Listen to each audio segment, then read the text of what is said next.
And live we go. Whoops.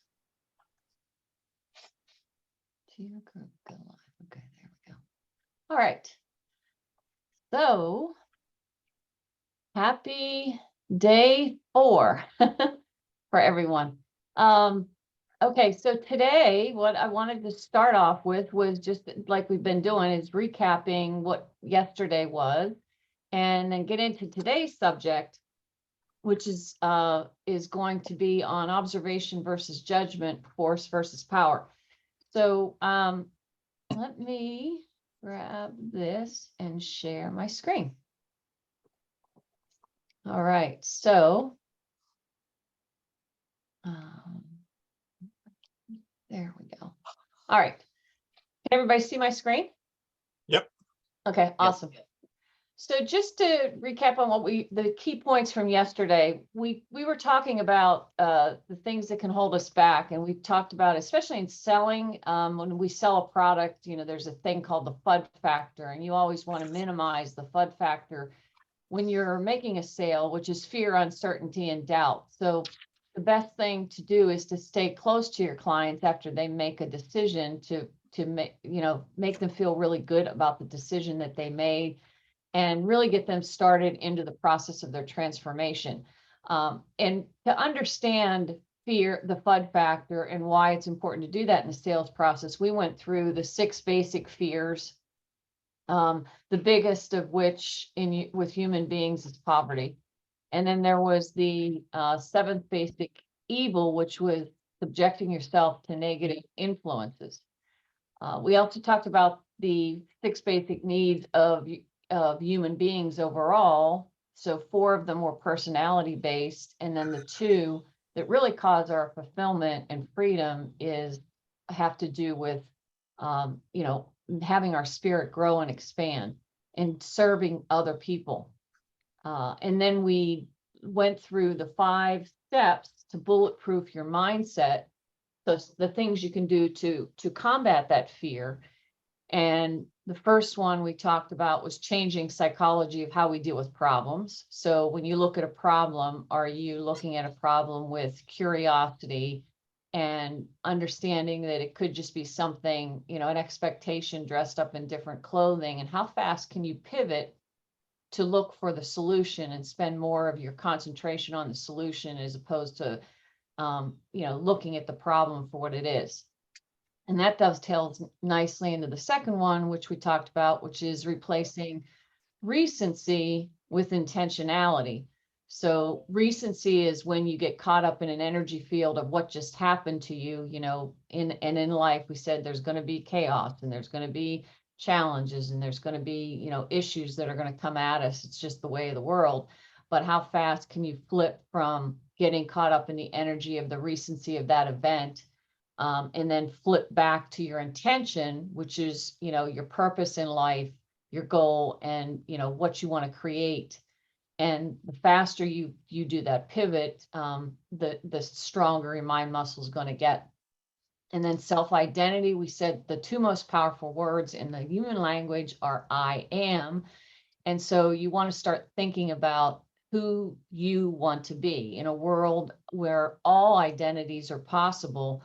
You have the ability and the gift of your free will and choice to choose the person you want to become, and the impact you want to make on the planet, and the legacy you want to leave behind, and how the words that you put behind the words I am help you self-identify. So the 5% are very diligent and vigilant about what they say behind those 2 words, so that they can create the person that they want to be.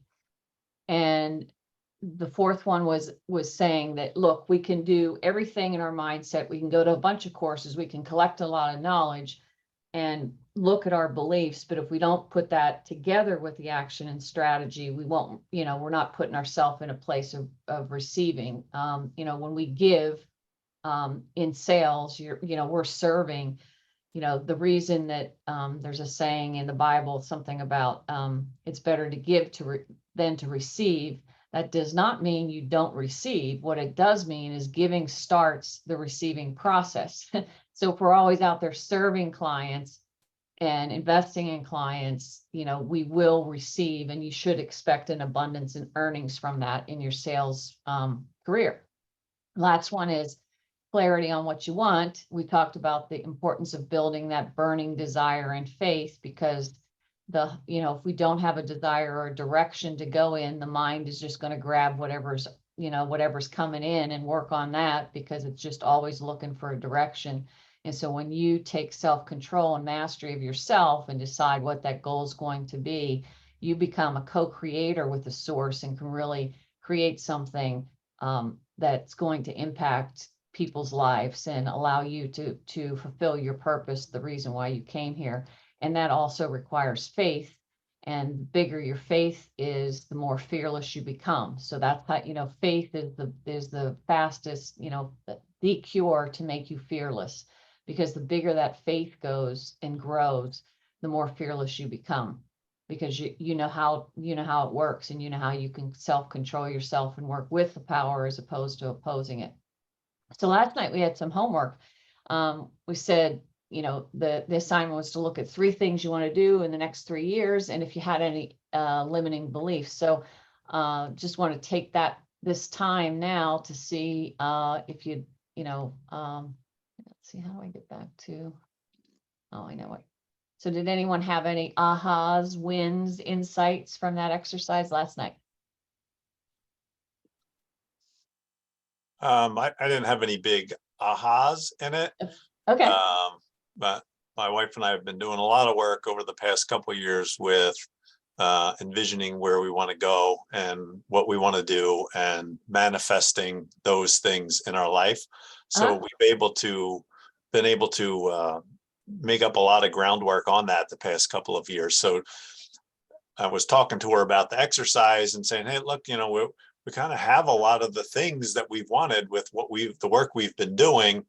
And she said, well, there's your limiting belief. You're limiting that you can go even higher and that we can get even more. So, that's a great insight, Ken. Yeah. So I think, the couple of things that we're looking to continue our financial abundance and continue to allow investments and things like that to grow, which has been a little bit of a struggle lately with the market and what's been going on in the economy. And then I thought, well, I'd like to be in better physical condition than I currently am. Not that I'm in bad shape, but I could be in better shape. So I need a more regimented exercise routine to help me. And then that plays into your longevity of fun and fulfillment, because you can move around, right? As we get older, we still stay nimble and fit, and so we can do more. So that's awesome. Yeah. Great insight. And I guess the limiting belief there is that, I can get myself to get up early enough to get the workout in during the day, or that I don't have enough time because I've got so many other things going on. So that'll be a little bit of a process, but it's all possible with the right mindset. It is. And I think one of the great things that I found is if you tell yourself, I'm just going to trade up, like you look at it, like you observe kind of, what do I do? And when you start looking at that switch as, I don't have enough time. Well, do you really? Like, what are the things in your time that really move the lever? And what are the things that are not really moving the lever that maybe you want to substitute that and stick in your workout, or, you know what I mean? Right. And so trading up is always a good way to look at. I mean, it's sacrifice, right? At the end of the day. But if you look at sacrifice as a trade up and as a, leaving something of a lower nature and going for a higher nature, you getting inspired to do it. Right. So awesome. Anybody else? We're quiet. Okay. It's a fun exercise to do. So let me keep going here. All right, so today, I want to talk about the distinction between power and force. And this kind of goes with, the whole purpose of this awareness this week is to start getting conscious of the things that hold us back. And so I know in your workbook, it's, I think, page 10, we're going one day ahead, and tomorrow we're going to do what it said for day 4, because I think it's just going to flow better. But the purpose of today is to really look at there's two forces, power and force, and what's the distinction between them. And the thing that I really want to share with everyone is some of the things that I've learned around the word, judgment. And would you guys agree, that sometimes there's an inner critic that is talking to you? Does anybody have an inner critic, that voice that tells you, who do you think you are? Or like Ken, like your wife was saying, well, who do you think you are? This is enough. You should be satisfied, right? Anybody's got an inner critic that ever comes in every once in a while? Yeah. Awesome. So that's kind of what we're going to talk about today, but I want to start with judgment. So there's a difference between judgment and discernment. Judgment can be very constricting. It can hold you back very strongly. And one of the things, as you increase your awareness, you want to become familiar with is when you hear that voice and how you can start quieting that voice. But every single human being on the planet has judgment. And I think this is really important to understand, because the more you understand it, the more empathy you can have with human beings. They say in today's workforce, there's a lot of people that are, angry or reactive. And, a lot of that comes from the stress that we all feel. So when, there's a great book called Self-Mastery, and I have the link to it at the end of this, so you'll have it for your reference. But why we have judgment happens from, it's a result of childhood conditioning. And so if you look at, like, I'll tell you the story. Let's pretend right around the age of somewhere, depending on the child, anywhere between the ages of 3 and 6, we get our inductive reasoning.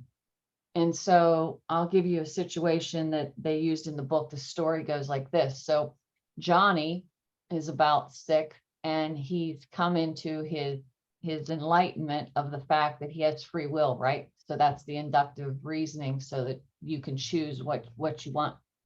And Johnny's over at grandma's, and grandma, typical grandma wants to make sure that, that you get fed and you're healthy and you're getting your nutrition. And so grandma says, Johnny, I like, let's come on over here and let's sit down. I want you to, eat your soup. And if you eat your soup, we'll go for an ice cream. So usually what they try to do, when we're getting conditioned, is we go for some sort of a reward. And Johnny says, well, grandma, no, I don't want to eat the soup, or I don't like pea soup, or spits it out, or whatever. I mean, so they start getting, they realize that they now have this power of the free will. It's kicked in, and they decide, no, I don't want it. And so what grandma, will flip to is, from the reward, she'll say, well, Johnny, if you don't eat the soup, we're going to, I'm not going to be able to take you to the park, or something like that. So you go from, getting a reward to, when that doesn't work and someone's trying to condition you, they flip it to a punishment, right? And so that's how we as human beings learn this conditional love sometimes. We also develop attachments to things at a very young age to keep us safe. But this is totally normal, because in, the human being, what's that? Oh, I thought somebody said something. All human beings have this protection mechanism in our blood, right? Fight or flight. So cortisol, it's no different than what you see in nature in animals, right? The deer, smells attack, the cortisol, kicks in and it runs real fast. And then when it gets to safety at the pond and he's out of danger, it relaxes itself. So you've got the cortisol and the endorphins for stress, and you've got the ones for relaxation. But, so this protection mechanism at 6, sometimes, so we are getting conditioned. And so we learn about conditional love. We want love. A lot of times we yearn for the love, so that we're always trying to please other people to get love. We can develop attachments, but we also sometimes will not understand things as a child that are going on in our environment.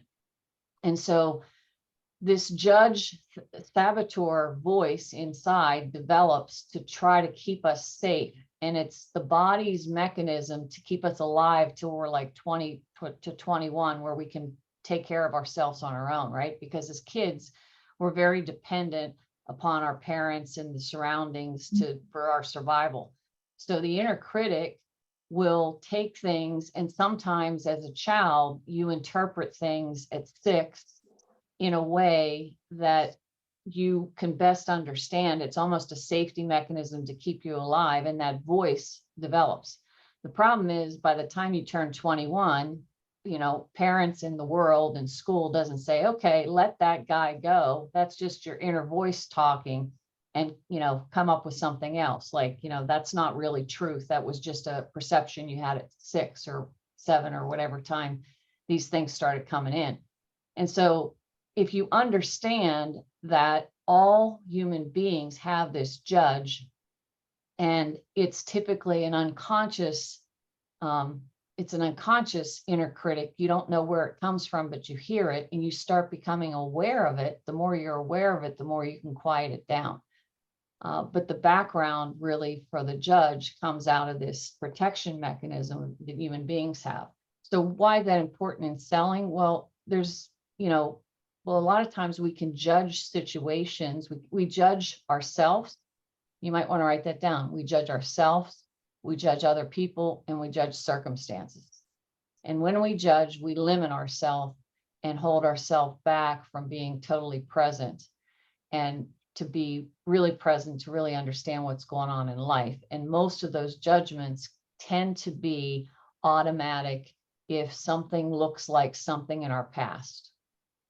And so becoming aware of judgment is an important thing you want to start doing on your journey for awareness, because as judgment lessens, your engagement will go up, your leadership will go up, and your ability to serve others will go up much higher when you start lessening the judgment that you bring to anything in life.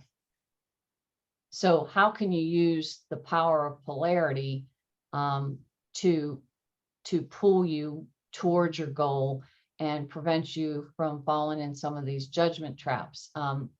Another great book was written by David Hawkins, and this speaks to actually the power of vibration, but the difference between power and force happens right around 500 hertz. So he scientifically proved that our energy vibrations that we put out from our feelings, right, our emotion, our heart center, is basically an emotional guidance system to let us know if we're going in the wrong direction or the right direction.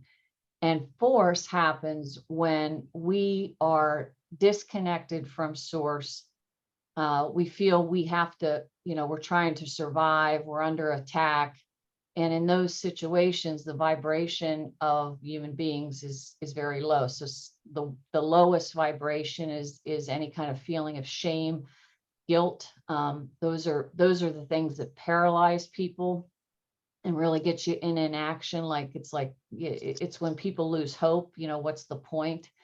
And anger, a lot of anger happens sometimes in hyperactivity out of your, pride, anger, disgust.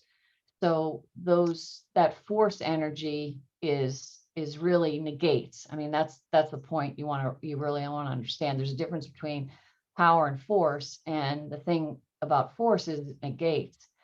In sales, I think it's really important to understand that, because I've seen, sometimes you could hear a manager or some CEO going out and telling the force, well, go make it happen because it's the end of the quarter and we need this. And really what they should be saying is go create some value and see if there's anything we can do to create more values for someone that's going to compel them to act now.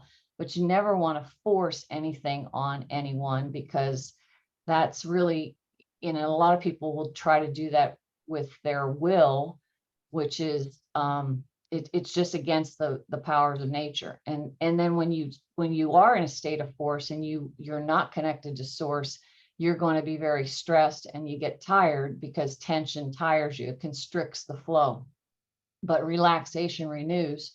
So a good way for anyone to kind of center themselves is to find a meditation or a technique or something that can bring them back into an observation seat, almost like in a movie theater. Did you ever see people at work where they get so wrapped up in what's going on, the momentum of the, what's going on, that, they're kind of like they submerge themselves in the movie. So if you ever went to the movie theater, the best way I can explain observation is a movie theater. So if you sit in the observation seat of a movie and you're in your seat and you can feel your seat and you're there, that's one thing. But when you get yourself so drawn into the movie that you're getting drawn into the drama, you lose control and you can go out of control. So the key for how do you calm yourself so that you can minimize force and activate your power is through observation, because everything that you're observing has two parts. It's the world and you. And if you get too caught up in the judgment thing and the inner critic, and you're judging yourself, beating yourself up, or others or circumstances, you're taking yourself out of the power of now, which is where all your power is. So does anyone have any questions on that? Does that kind of resonate or not, or what do you think? Everybody okay? Yeah, it all makes sense, I think. Okay. Yeah. Cool. So there's three. What's that, Dave? And we as people, we are kind of programmed through life to beat ourselves up. Yes, exactly. And that's the worst kind of, thing that you can do, because you want to build yourself up, not beat yourself down, right? Right, exactly. So if you can start hearing, if you can start recognizing this judgment voice, and you can quiet it and understand, tell it things like, okay, even recognize it as a gift, right? So if you can see it, and think of it as like a personal trainer for your mental fitness. Like, okay, Judge, you've got to be able to say, I've got this now. That thinking worked when we were younger at 6, but it's not serving us now. So we're gonna do it my way. And, just watch, I'm going to take good care of you. Like, a lot of that voice is your inner child trying to protect you. And so you have to, you can't, it will never go away. That voice will always come up. But if you can talk to that inner child with peace and say, hey, I'm the adult now and I got this, and we're going to try this my way, and just watch and see, and you can quiet it down, that's where you can get more back of your power. So you don't have that voice running your life from the past. You're now fully in the present with everyone around you without that judgment. And you're observing like you're watching a movie instead of being caught in the drama of the past. And that's where you're going to get more of your freedom and your power. And so there's 3 types of will that willpower. What's willpower? Like, willpower is one of your creative faculties, right? In the book, The Science of Getting Rich by Wallace Wattles, which was written in 1903, he wrote 2 chapters on that faculty because he felt it was so important. And he warns in that book of trying to use your will on anyone else is just going in the complete wrong direction, because you would never want to manipulate the other person, and you would never want to assume that you understand what that person's doing and use that will against. So that might show up in life as someone trying to be manipulative with someone else, and you could be perceived as being manipulative if you're trying to use that. So the only will you want to use is your self-will on yourself, which is when you can concentrate. The power of the will is magnificent. I mean, when you get a goal and you have a burning desire for it, and you're really taking that mastery, right? Your self-control to concentrate on you and your goal, and you're not going to let yourself go, get caught up in the dramas of everything else that's going on. You concentrate the energy flow. So it's like your source power is running to and through you, and you're like a magnifying glass creating something because you're holding the image of what you want, and that's all you're concentrating on. Then the only thing source can give back to you is what you're concentrating on. And so you're going to manifest a lot faster when you use your will for your self-control and, following your self-discipline, which is your self-love. Divine will is alignment with universal law. So what does that mean? Is what I'm doing or what I'm trying to create harmonious for the good of all concerned? That's the question. And if it is, you're in alignment with divine will, I'm telling you, you're going to get so much power, and it will serve you. And that's really a good way to kind of guide you through life. Like when you're trying to make a decision, is this in the harmonious good for all concerned? And if it is, you're going to be in alignment with law, and it should flow. And then, of course, we have free will, which is our choice every day to make a choice. So sometimes if the beautiful thing about free will is if you make the wrong choice and it's not working out, you can flip and make another choice.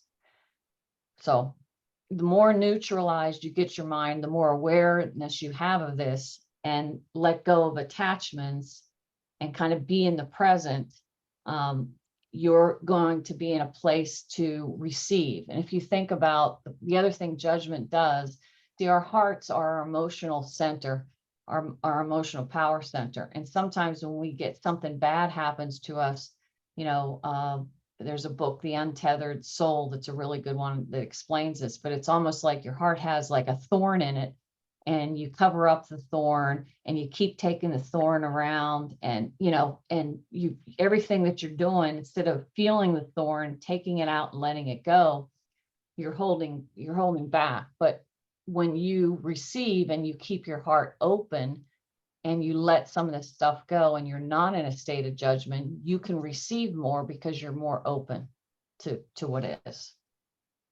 So again, the premise here on this 95% mindset and 5% mechanics is your state and your model of the world is the way you see things. So your perceptions, your attitudes, and your beliefs are shaping your world.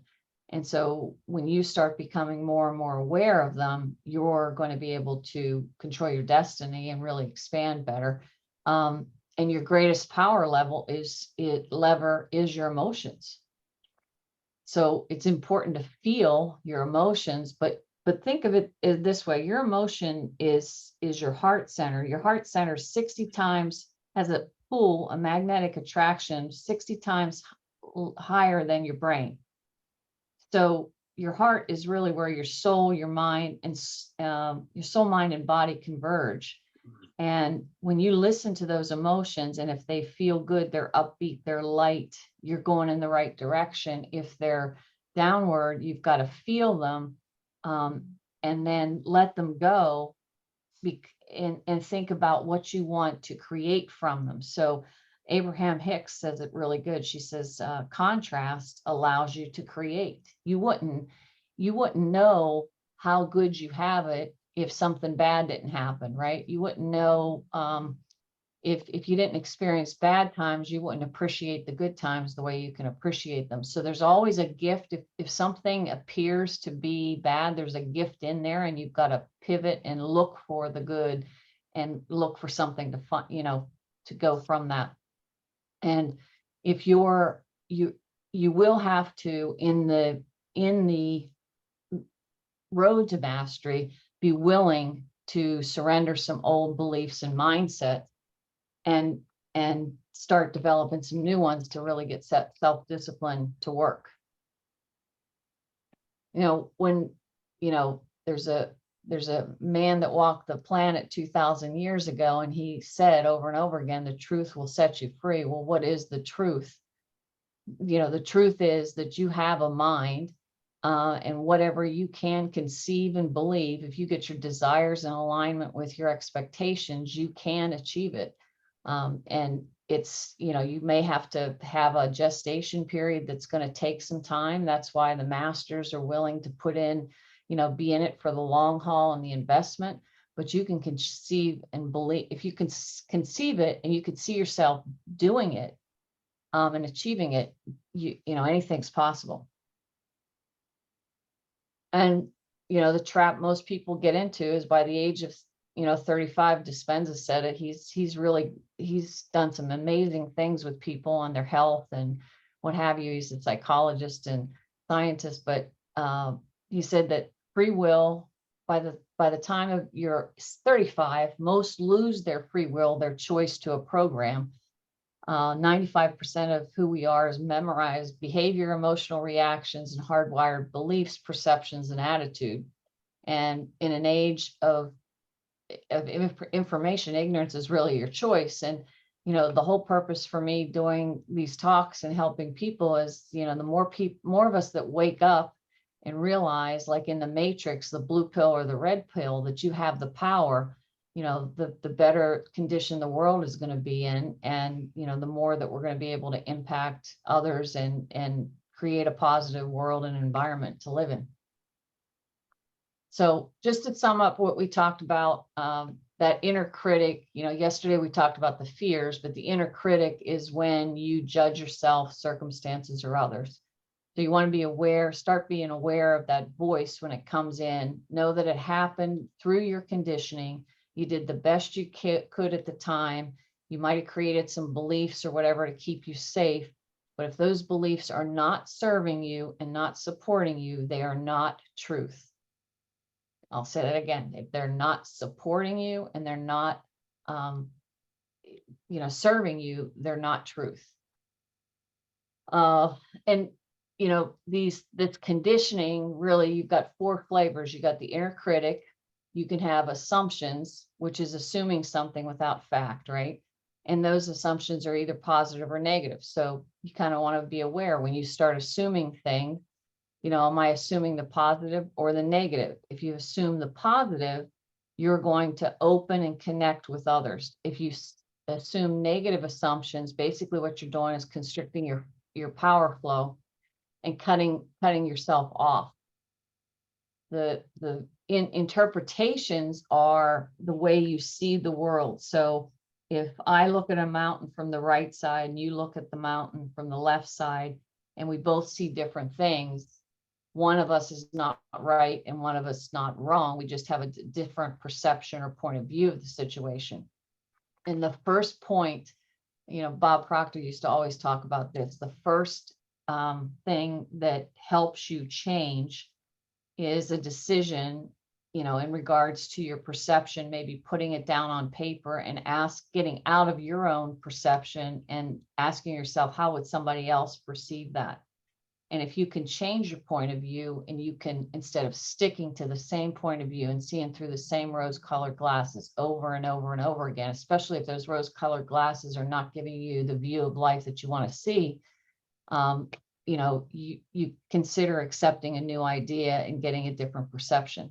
And then the limiting beliefs are what we were talking about from the exercise last night.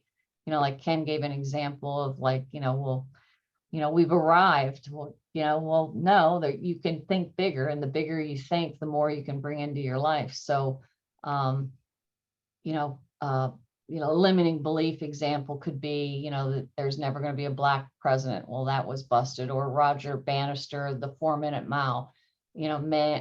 Before that, they didn't think that anybody could run in 4 minutes. And then after that, there was a bunch of people that broke the 4-minute belief.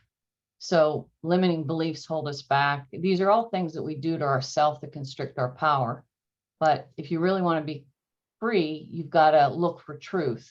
And how do you do that? You really, it's in a matter of your emotional intelligence and allowing your emotions to be your guide, and then positive intelligence, which means how often are you looking for the good, using the polarity of the positive and a positive mental attitude to pull you towards your goals. And, these things, these 4 conditioning, paradigms, you could call them beliefs that people have, are really influencing everything in your life, your perception, how you use your time, your creativity, your effectiveness, productivity, your logic, and even your ability to earn income. Any questions?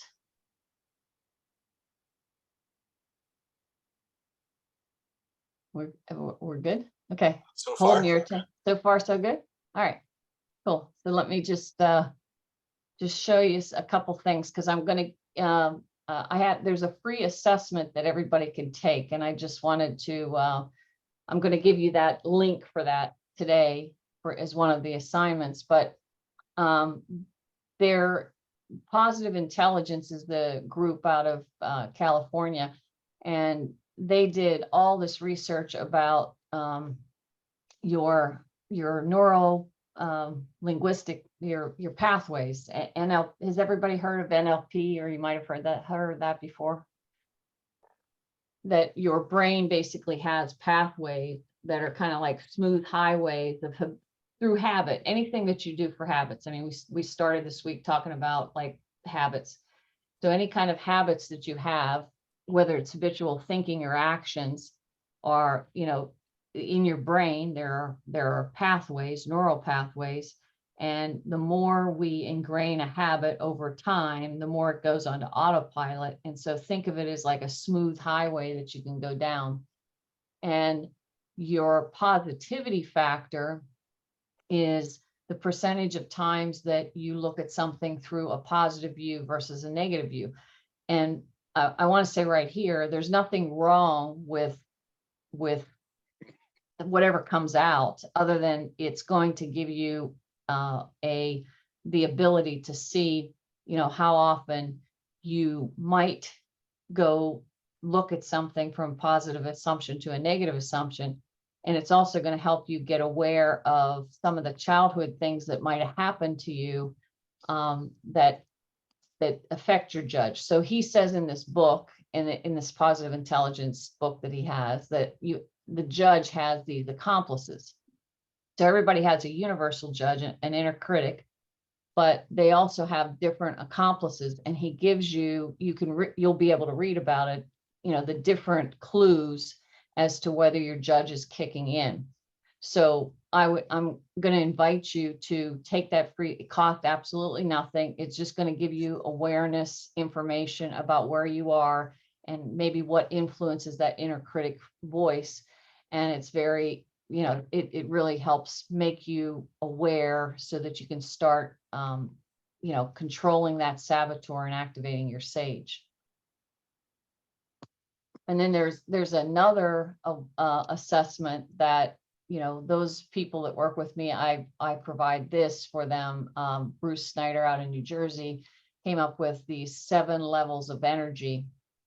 And similar to the power versus force thing that we saw, he said that there's catabolic energies, things that pull people down, and there's energies that pull people up. And he says, they all serve a purpose. So there's advantages and disadvantages for being in a state. So again, we're not in a state of judgment on anything, but I think the more you understand yourself and how you show up in life, that's your emotional intelligence. As your emotional intelligence increases in corporate settings and things like that, you become a lot more collaborative. Your energy level can go up, and your leadership abilities can go up when you recognize that. And so what this assessment does is it shows you how you show up under normal circumstances when things are really good, and how you show up when you're stressed. And if you think of stress, it's like if somebody had like a knife in you're walking around with like a thorn in your side or something, you're under stress. And so typically when we get under stress, we tend to react a lot more like we did maybe, to past events as opposed to responding. And power is response, right? Responsibility. So he talks about these different energy levels. So this is another fascinating thing if you're looking to figure out like, where am I? How do I show up? And really after getting the assessment, the whole purpose is to increase your power of choice, because if you're aware how you show up when things are good, and then you're aware of what your triggers are. Yesterday, we were talking about identifying the triggers. This assessment really helps to identify those triggers that can show up, that can cause you. So you could feel a trigger could be like your back gets hard as a rock, or you feel something down in your gut or whatever. And so the more aware you become of these habitual thinking and like the effect on your body or your state, the more you can recognize and flip your trigger, your choice. Because yesterday we talked about, like, you know, the pivoting ability for a successful mindset. So very, very, very helpful survey for emotional intelligence. So tonight's assignment is going to be, I'm going to send you the link to Napoleon on Spotify for Napoleon Hill's message on your most important asset is your mind. If fabulous thing, you know, we talk about environment and what you're going to listen to, you're going to really enjoy it. I'm going to invite you to take the mental fitness, PQ assessment, because it's going to give you information on your inner critic so that you can, start to recognize it. And the more you can recognize it, the more you can start developing your mental muscles to flip from your saboteur, which is the judge, over to your sage powers. And then also have in here I want to share this to stop this. I'm going to share. Where did we go?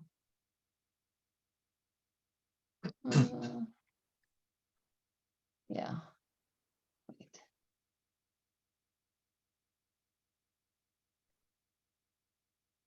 Excuse me. Here we go.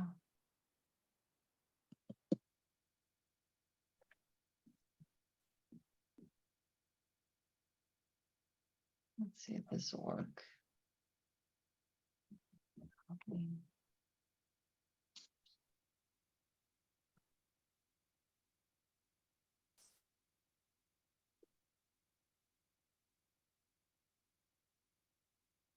All right, let's see if I can do this.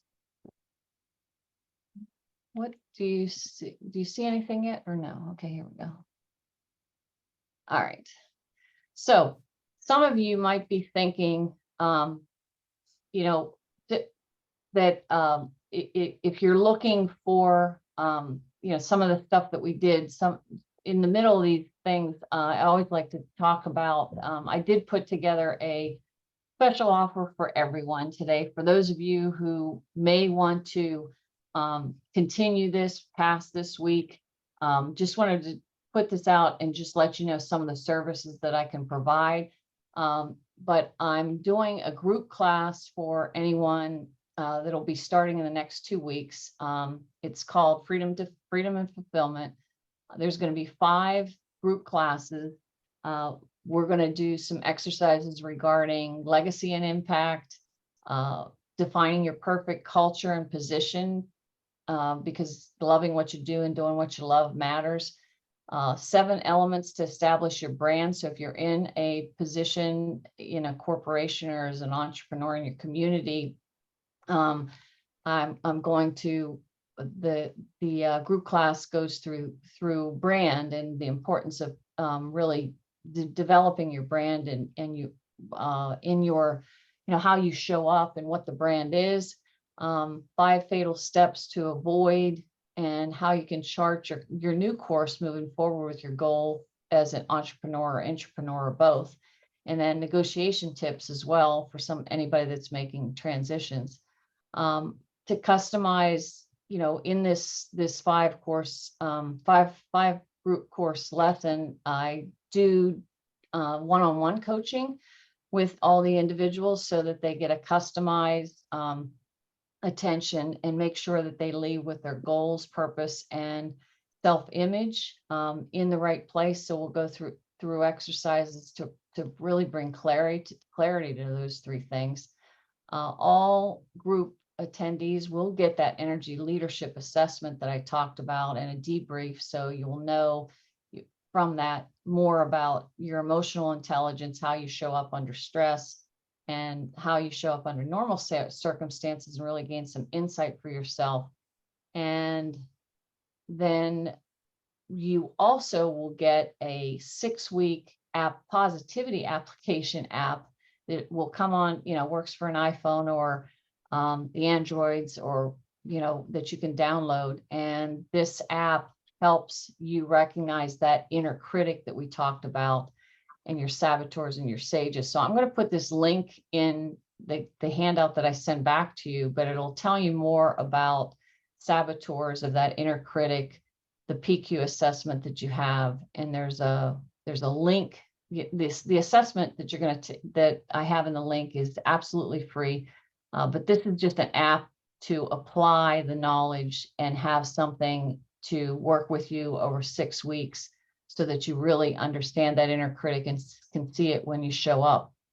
And there's also, I will be giving to all the people that go into this class, Bob Proctor did a seminar on setting goals, so you'll get access to that as well. So I just wanted to make, for those of you who might, some of you are going to be good to go with what you have, but for those of you who might want some extra help and want to know a little bit about what I do for coaching and people, I just wanted to put that out there. And that's it for today. So was that helpful? Was that about the inner critic and understanding power about versus force?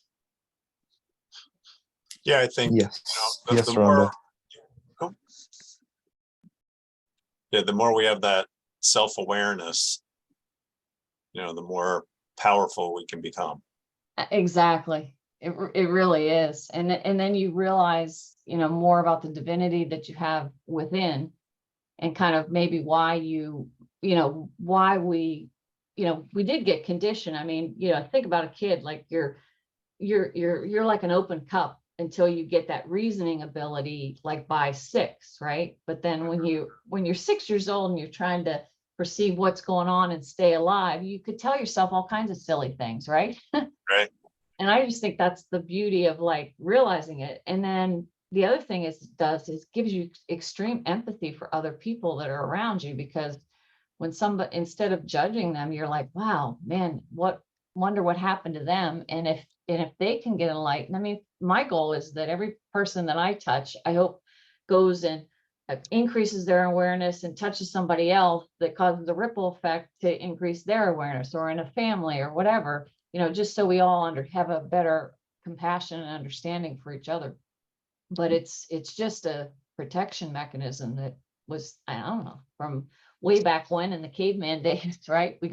We're under attack, run, or whatever. And sometimes, but unfortunately today with mental illness and everything, people are too caught up. Instead of being in a 50-50, nice and easy, even keel between relaxation and stress. I mean, we're meant to handle stress, but when we get overloaded at 70% at stress all the time, that's why people are showing up the way they do. And that's why anxiety levels and all kinds of crazy things are happening. So anyway, all right, cool. And there'll be one more link in there. There's another thing I want to give you. There's a organization called Personal Development Revolution that's going on right now. This is totally free too. This is free stuff. And I'll give you the link to check it out, but you can get a free membership to it. And it's all about just getting more and more people access to positive development information to raise conscious awareness and help switch this trend this mental trend that's going on, that's in the wrong direction, and get it back online, because with good stuff. So good vibes only. So you can check that out too. All right. Dawson, did you have something I kind of cut you off there? Oh, Eddie, you were going to say something. No, no. Dawson. You okay, Dawson? Yeah, I'm good. Cool. All right. Eddie, you're good? I'm good. Thank you. All right. And we will see you guys tomorrow, because we're going to talk about cooperation and acceptance.